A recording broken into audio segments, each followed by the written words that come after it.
মানুষের প্রতি আগ্রহ কমাতে শিখেছি।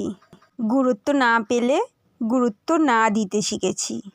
মুখের উপর না বলতে শিখেছি। কেউ ভালো না বাসলেও দুঃখ না পেতে শিখেছি।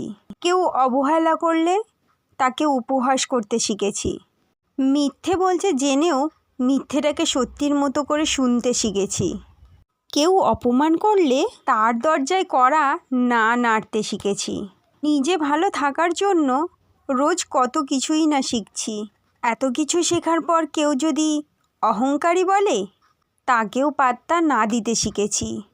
দিনকালের সাথে নিজেকে আপডেট করতে হয়, নিজের মোড চেঞ্জ করতে হয়, নিজেকে ভালোবাসাটাও শিখতে হয়। নিজের দায়িত্ব নিজেকেই নিতে হয় দিন শেষে স্বাবলম্বী হয়ে উঠতে। কে কি ভাবলো, কে কি বললো তা